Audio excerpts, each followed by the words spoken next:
Alors, on se connaît depuis déjà quelques années.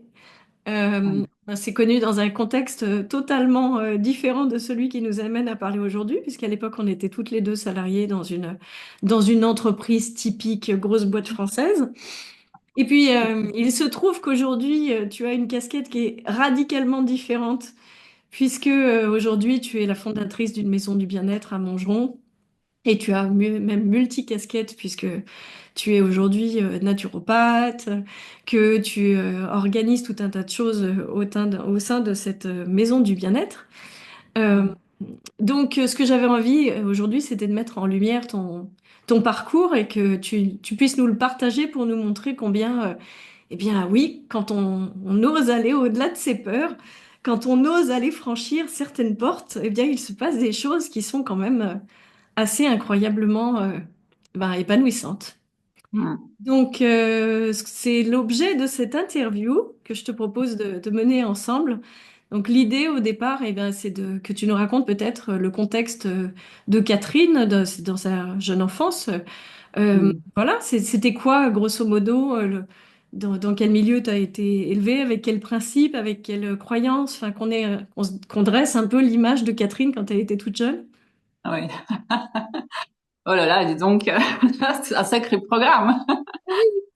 Eh bien, écoute, si effectivement, si on remonte à voilà à ce contexte familial, lorsqu'on vit dans une famille, lorsqu'on a une certaine éducation, moi c'était voilà une famille moyenne, donc alors en plus effectivement étrangère, c'est-à-dire que du coup moi je suis d'origine russe et je suis arrivée en France à l'âge de 11 ans. Donc je parlais pas français, je l'ai appris en fait ici en France. Donc voilà, dans une famille, enfin voilà, on était dans une famille russe, mais du coup, on a intégré une culture, une nouvelle culture pour nous, où j'ai dû apprendre beaucoup de choses finalement par moi-même. Donc voilà, enfin même si effectivement la langue française, je l'ai apprise à l'école, mais j'ai dû voilà être assez quand même rapidement responsable de plein de choses et aider notamment mes parents. Et dans ce contexte-là, effectivement, l'éducation que mes parents en tout cas donnaient, c'était quand même, voilà, il fallait travailler pour avoir un beau job. Je pense que comme beaucoup de gens d'ailleurs, voilà, avoir un beau job, bien payé, pas trop dur non plus, parce qu'effectivement, mon papa, il était carrossier, donc il faisait voilà un travail assez manuel, physique, et donc pour lui, et je me rappelle encore cette image, toujours voilà à 45 ans. Il disait, oui, il faut que tu aies absolument un travail dans un bureau où tu seras au calme, au bien au chaud, les pieds sous la table, limite, et puis à se faire les ongles. Pour lui, c'était ça un peu l'image finalement d'un travail dans un bureau où on faisait pas grand-chose, on était au calme et puis bien payé pour ne pas faire grand-chose presque. En tout Ouais, cas, voilà, c'était dans la force physique, quoi. son Et, archétype à lui en fait. Et donc c'est vrai que bah, mine de rien, en fait, c'est des phrases qui restent ancrées après en fait, surtout quand on est adolescente. Et c'est vrai que du coup, c'était voilà une des phrases qui m'a formatée, je pense, où je me suis dirigée bah, peu à peu, voilà, dans la poursuite de mes études, bah, vers un travail dans un secteur tertiaire, effectivement, où je pouvais travailler dans un bureau bien au chaud, les pieds sous la table. ouais, Et ouais. donc voilà, c'était ça, effectivement, j'ai envie de dire presque le conditionnement quand même qu'on a par les parents. Et ta mère avait la même influence quelque part ou elle t'amenait un autre type? Non, elle soutenait quand même assez effectivement ce que disait mon père. Pour elle, c'était ça aussi. Alors, elle était aide-soignante effectivement dans une maison de retraite, donc aussi quelque chose quand même voilà où un travail peut être aussi physique.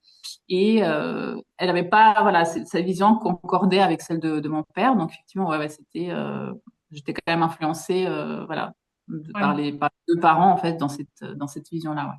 Hmm. Et du coup, le parcours, en fait, jusqu'à aboutir à un moment donné où il y a eu une prise de conscience mais en fait, c'est pas forcément ça qui me convient. Donc, tu disais, tu as fait des études, tu as trouvé un job. Est-ce qu'il y a d'autres grands aspects, en fait, sur toute cette vie que tu remarques, en fait, sur le parcours qui a été le tien jusqu'à cette prise de conscience? C'était quoi les grandes étapes, les grandes lignes?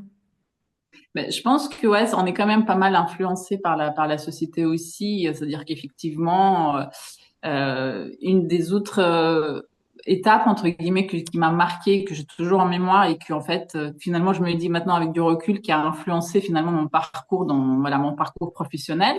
C'était que lorsque j'étais alors ça devait être après post-bac, donc j'avais fait effectivement un bac plus 5. Je sais plus à quelle année, effectivement peut-être quand j'étais à bac plus 2, à ce moment, à ce moment de niveau de mes études, je me rappelle, il y a un prof qui nous a dit, alors si vous voulez avoir une famille et puis des enfants et puis quand même avoir des super congés maternité, bah, allez dans le secteur bancaire, assurance.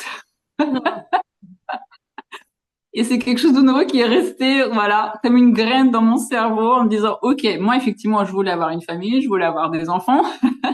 Oui, tu as Et 3 enfants. Pour donner quand même le exactement, contexte qui est lié à tout ça, tu as 3 enfants. exactement, j'ai 3 enfants. Quel âge? Alors, l'aîné, il a 16 ans maintenant, donc le deuxième, 13 et le dernier, 8 ans. Oui, Donc, donc trois. encore déjà.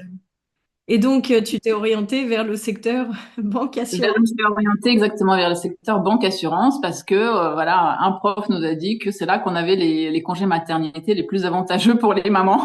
Ouais, ouais. Donc, c'est tout un parcours, si je le mets avec mes mots, axé pas mal sur la sécurité, le confort, l'assurance d'avoir une vie quelque part, effectivement, à l'image de ce qu'on pourrait s'en faire en termes de bien-être, de confort, d'épanouissement, on va dire, comme une vie réussie, quoi. Ouais, Une vie ça. plutôt agréable. Ouais, complètement. Parce qu'effectivement, je pense que quand on est jeune comme ça, quand on commence à s'orienter un peu dans voilà, vers quel métier on voudrait faire. Alors moi, pour ma part, j'avais pas forcément d'idées précises. Quand il y a des jeunes maintenant qui ont des idées précises, c'est chouette. Effectivement, voilà, ils savent déjà ce qu'ils veulent. Moi, c'était voilà, je me suis presque, j'ai envie de dire, laissée guider entre guillemets par ces petites conversations, ces échanges que j'ai pu avoir, sans forcément avoir d'idées concrètes en fait de ce que j'allais faire.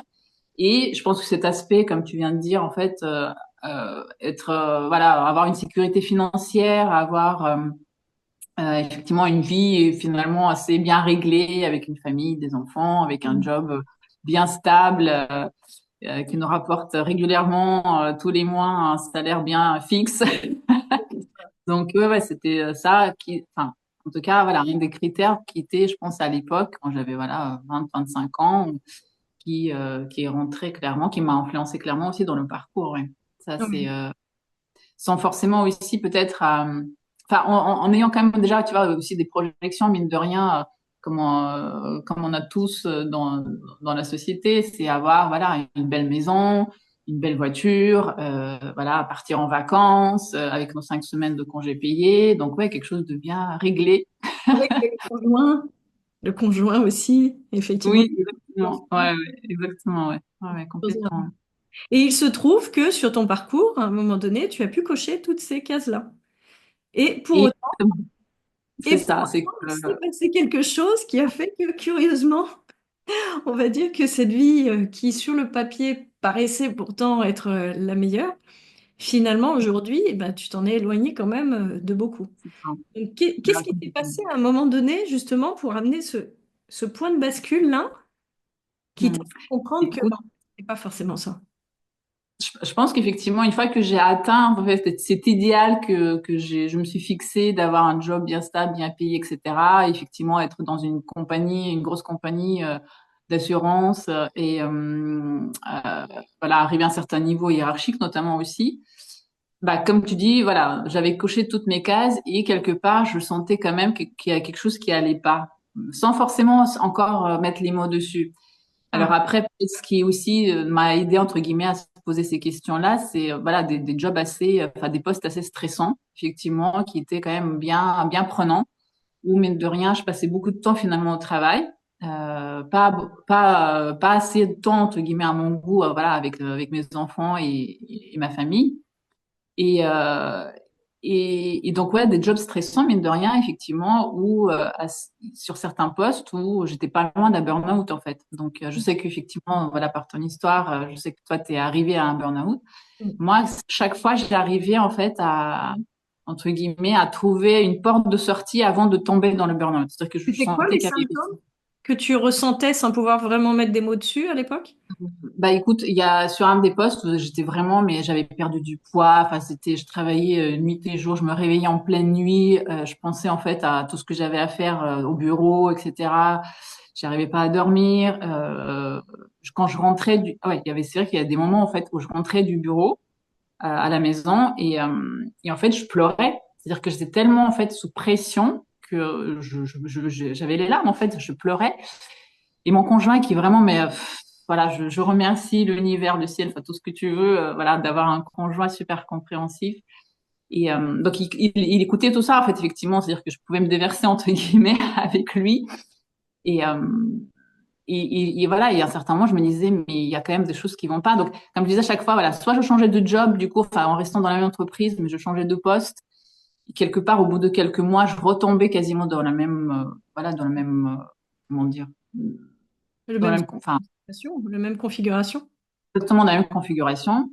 À un moment, je sais que ici, c'est horrible à dire, mais en fait, je suis tombée enceinte. Quelque part, c'était une des portes de sortie parce que comme ça, j'ai pu partir en congé maternité. Donc, c'était mon troisième fils, en fait, et presque, j'ai envie de dire, c'était voilà, ma porte de sortie à ce moment-là.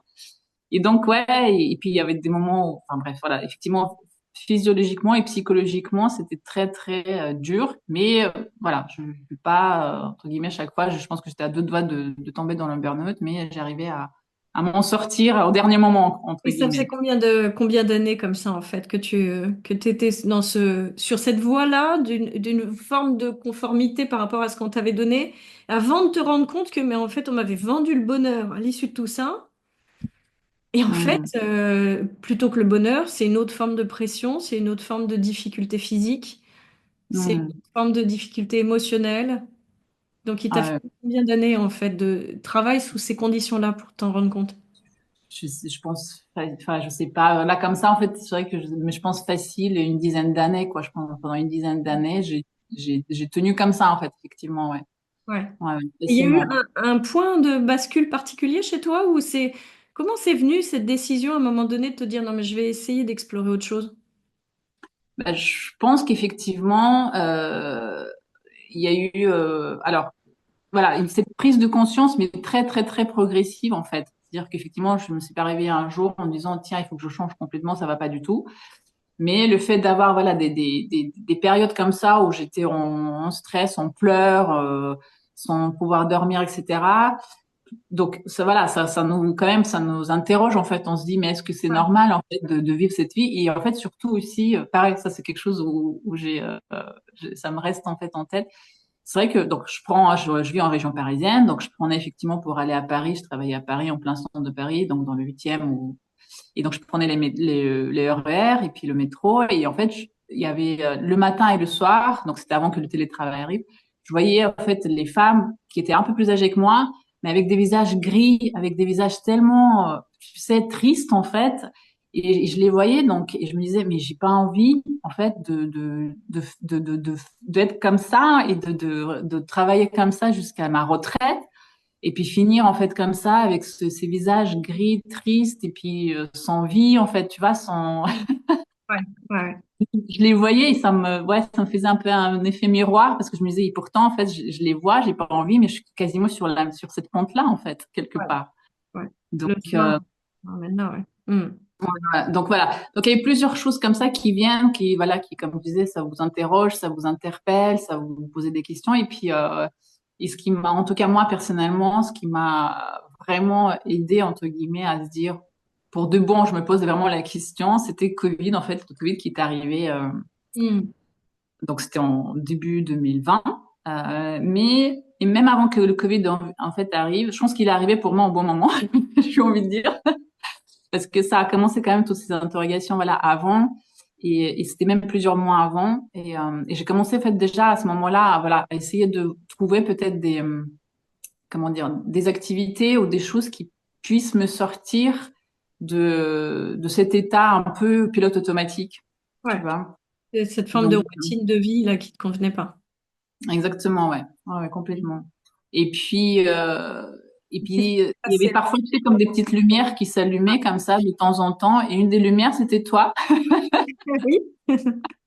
Parce qu'effectivement, j'avais vu ton profil sur LinkedIn en fait. Et donc on se connaissait, comme tu as dit juste avant, que voilà, on se connaissait par le job précédent. On s'était croisés à plusieurs fois voilà, dans nos équipes respectives. Et donc je te connaissais comme alors à l'époque tu étais responsable de D'une équipe informatique en ah, lien exactement. avec les équipes financières. Voilà, c'est ça. Et en fait, donc après, on s'est perdu de vue, entre guillemets. Et en fait, à un moment, effectivement, je te vois sur LinkedIn, en fait, ton profil, et que tu es, en fait, devenu coach. Enfin, voilà, coach. Et quand j'ai vu ça, je me suis dit, waouh, c'est possible. Et comment elle a fait? Mais comment elle a fait? Comment elle a fait pour sortir de, voilà, de l'entreprise où on travaillait ensemble, dans un secteur, quand même, voilà, dans un domaine, et devenir complètement autre chose, en fait. Et ça, c'était voilà, une des lumières aussi qui s'était allumée à ce moment-là. Et effectivement, du coup, je crois qu'on avait repris contact et notamment lors des calls le premier call qu'on avait fait avec toi, le premier appel que tu avais proposé, je sais pas si tu te rappelles, mais j'avais fondu en larmes aussi, Oui. hein. Bon, c'est assez souvent le cas en même temps. Et c'est plutôt bon signe qu'il y a des prises de conscience, effectivement. Ouais, Qui se ouais. déposent à cet endroit-là. Ouais. Donc, du coup, voilà, j'avais Les effectivement grandes commencé le étapes après. coaching. Oui. Comment? Les grandes étapes après de cette transformation, à partir du moment où, OK, non, cette vie finalement routinière ne me convient pas, j'ai pas ce qui peut m'épanouir, donc je vais me mettre en chemin maintenant pour aller trouver finalement ce qui me convient le mieux. Ouais. Les Parce que grandes c'est étapes. vrai qu'en plus, ce qui se passe, c'est que quand on sait quelque part, enfin, quand on commence à se poser des questions et on se dire, s'il y a quelque chose qui va pas, etc., effectivement, c'est quoi le sens de ce que je fais pendant 8 heures par jour, et puis quasiment 5 à 6 jours par semaine. Mais en même temps, on se dit, OK, mais si je fais pas ça, qu'est-ce que je fais? Qu'est-ce que je En fais? fait, je pense que c'est ça, en fait, aussi la grande question qui peut faire peur, en fait. Bien sûr. Finalement, j'ai fait ça, voilà, pendant quasiment, allez, 17 ans. J'ai toujours travaillé effectivement dans les secteurs, voilà, dans les banques assurances, dans les directions financières. Mais donc, si je fais pas ça, mais qu'est-ce que je fais? Et avec tout ce qui est derrière, la peur de et comment je vais subvenir à mes besoins, aux besoins de ma famille, voilà, forcément, Ah hein. ouais, Est-ce que je ah suis ouais. capable de faire autre chose? Ah, c'est ça. Et Et les surtout aussi, est-ce que je sais faire autre chose? Et surtout, qu'est-ce que je peux faire, en fait, comme autre chose, en fait? C'est surtout qui soit ça. meilleur que ce que je fais maintenant, qui m'apporte quand même un certain nombre d'avantages sur le papier, au moins. Ouais, Donc, exactement. de pas troquer comment on appelle ça? Un truc pour un truc moins bien, quoi, en fait, hein. Mm. C'est ça, exactement, ouais. Ouais, ouais. Et donc, le cheminement dans les grandes lignes de ce que tu as vécu pour arriver aujourd'hui à être fondatrice d'une maison du bien-être. Quand même, Oui. là, pour le coup, je te renvoie le truc. Il y a quand même un petit écart, là. Ouais, ouais, bah, c'est le virage à 180 degrés, comme on dit. Avec plein Ah, d'autres ouais, aspects par ailleurs, mais déjà, ne serait-ce que celui-là, il est quand même assez notable. Donc, ouais, grandes effectivement, ouais. étapes en fait que tu repères aujourd'hui après avoir quelque part bien avancé sur sur ce terrain-là, ça a été quoi les grandes étapes? Bah, écoute, les grandes étapes, c'était voilà, c'était comment dire, des prises de temps pour moi pour réfléchir effectivement sur ce que j'aime, ce que j'ai envie de faire, qu'est-ce qui me plaît et voilà dans quoi j'ai envie vraiment du coup m'investir en fait, dans quoi j'ai envie de passer la fin de ma vie professionnelle, enfin pas la fin, mais en tout cas voilà la suite de ma vie professionnelle et pas se retrouver effectivement à attendre la retraite, les vacances, le week-end, quoi, en fait. Et Ouais, donc les grandes étapes, c'était voilà, c'était effectivement le coaching avec toi. Il y a eu après ce coaching, effectivement d'autres prises de conscience, d'autres choses que j'ai pu faire effectivement, voilà, qui finalement chaque fois le point commun, on va dire, c'est vraiment du coup de se prendre le temps de se découvrir et de se dire mais qu'est-ce que j'aime en fait, qu'est-ce que je suis en fait au fin fond de moi, qu'est-ce qui me parle en fait, qu'est-ce qui me fait vibrer en fait, qu'est-ce qui me fait vivre. Enfin, voilà, je pense que c'est ouais, surtout ouais. Et au gré et- effectivement des élans qu'on peut avoir à suivre une voie plutôt qu'une autre et à oser cette fois-ci se lancer à la découverte de ces voies-là, quoi. ah oui, oui, oui, oui. Et puis oui, effectivement, je pense qu'il y a cette prise de voilà, prendre du temps pour réfléchir à ça, mais aussi quand même mine de rien, d'être dépassé, bah, ce que tu as dit avant, c'est-à-dire de dépasser bah, tout plein de peur qu'on peut avoir par rapport à tout plein de choses, en fait. Dire Ouais. qu'effectivement, par rapport à cette peur de perdre une situation bien stable financière, une peur de se dire, de se lancer dans l'inconnu. Enfin, parce que souvent, c'est ce qu'on dit aussi, tu sais, on sait ce qu'on perd, mais on sait pas ce qu'on gagne. Ouais, C'est un peu l'adage connu. c'est ça. Hmm. Donc, ouais, de dépasser ses peurs. Et je pense que honnêtement, c'est quand même un sacré travail sur soi. Ouais, en tout cas, qui se fait pas en un jour, qui se fait pas en 3, 4 semaines, en 2, 3 mois. Enfin, en tout cas pour moi, ça a pris quand même, voilà. Je pense au moment où j'ai vraiment commencé à se poser des questions, bah, c'était voilà fin 2019. Il y a eu voilà plein de choses, effectivement, plein d'étapes par lesquelles on est passé.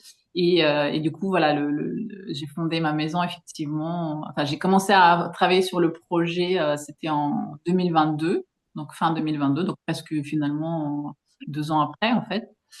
Et, euh, et puis après, voilà, le temps de monter le projet, le temps aussi finalement de trouver voilà, aussi cette formation naturopathe que j'ai faite par la suite pendant presque 2 ans, en fait.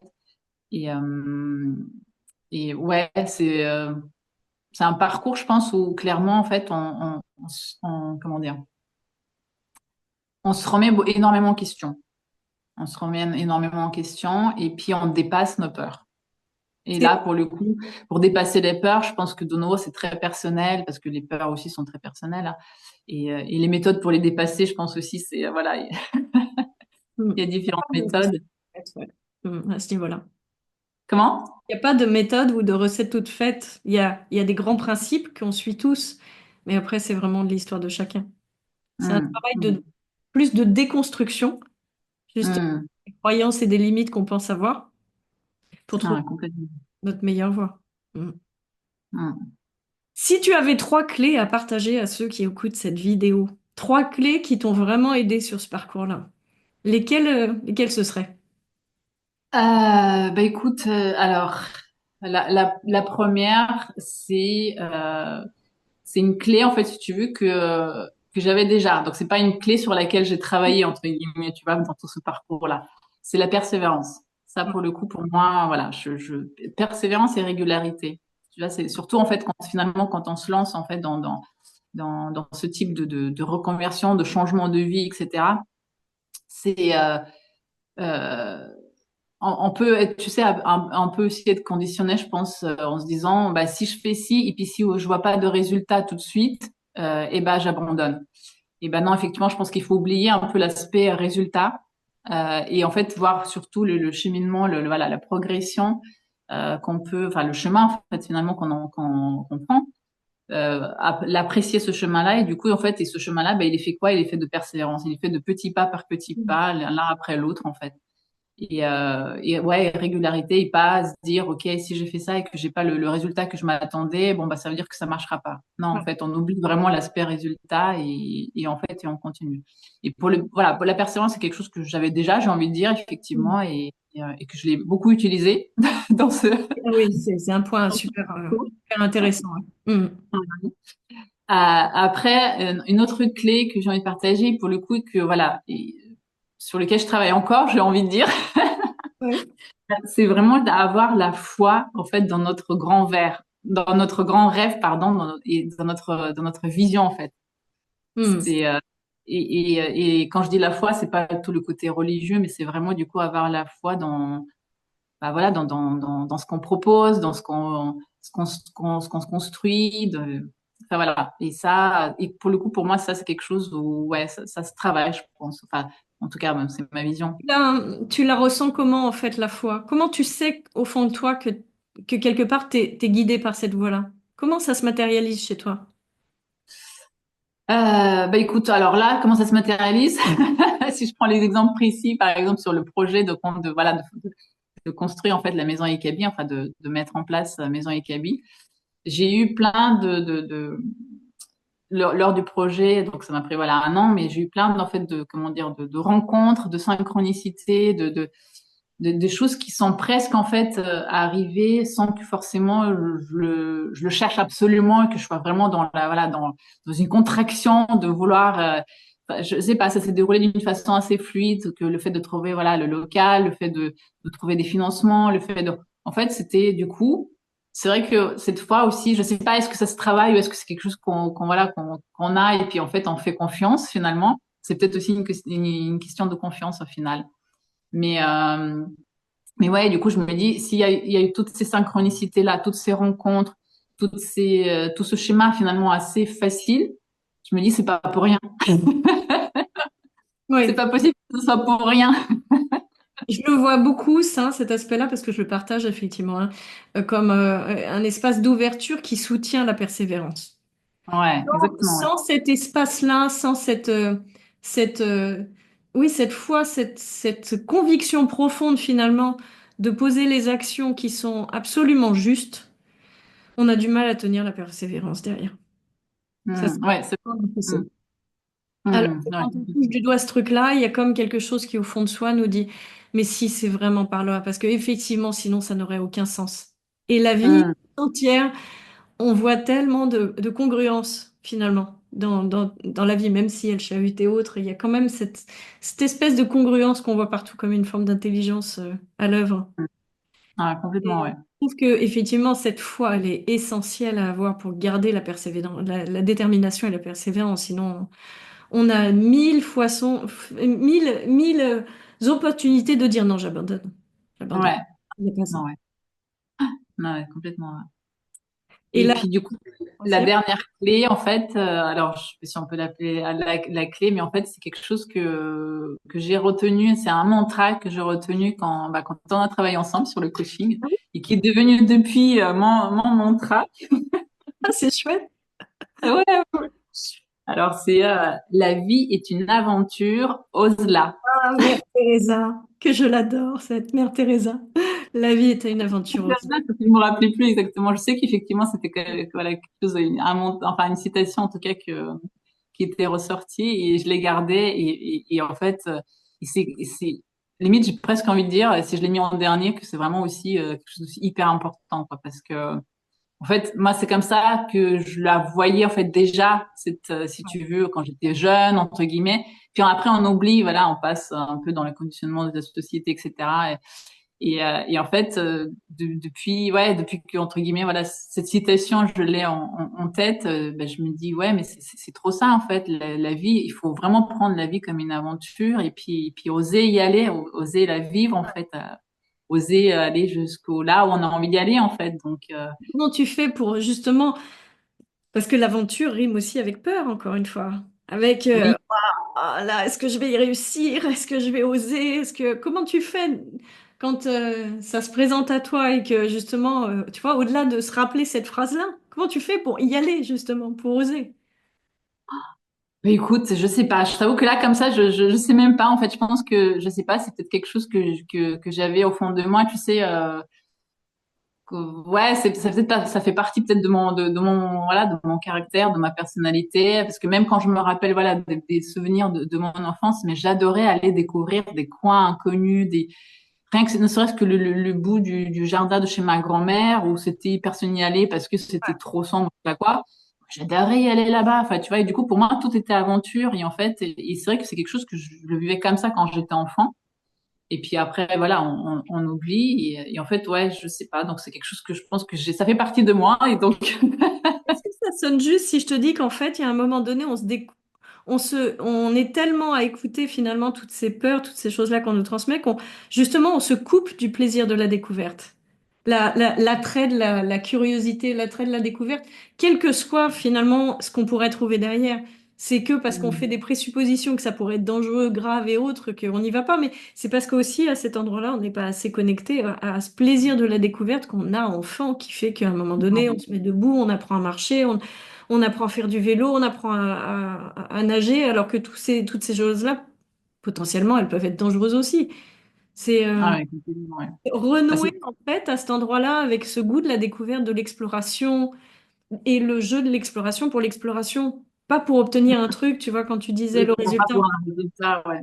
juste pour le plaisir de la découverte, de l'évolution que ça va nous amener ou du jeu justement, quoi, d'attraper des trucs nouveaux en fait et puis de pouvoir Ouais. jouer après derrière avec la vie. Complètement, c'est complètement ça, hein. pense que voilà, quand on est enfant, enfin quand bébé enfant, en fait, on est cette essence-là, en fait, finalement, de découverte, d'aller, ouais, comme tu dis, d'attraper des choses, etc., d'explorer en fait le terrain comme un jeu en fait. Et après, il y a des couches qui viennent nous ensevelir, j'ai envie de dire. Ah, c'est tout ça. Et puis du coup, il faut les enlever après. C'est ça, c'est ce fameux déconditionnement là où faut réussir à renouer avec ce plaisir-là. Euh, Mm. se remettre dans cette essence de l'enfant qui découvre en fait, ouais. Sans Ouais, but, complètement. sans peur entre guillemets, d'une punition ou de ne pas obtenir la récompense derrière. Parce qu'en fait, on fait Ouais, pas ça pour ni la punition ni la récompense. On le fait juste pour le jeu de l'exploration, en fait. Hmm. ouais, complètement, ouais. Mm. Et quel chemin pour en arriver là. Donc, si tu veux bien nous partager justement ce que tu fais aujourd'hui, si tu veux nous partager ta maison et Kaby.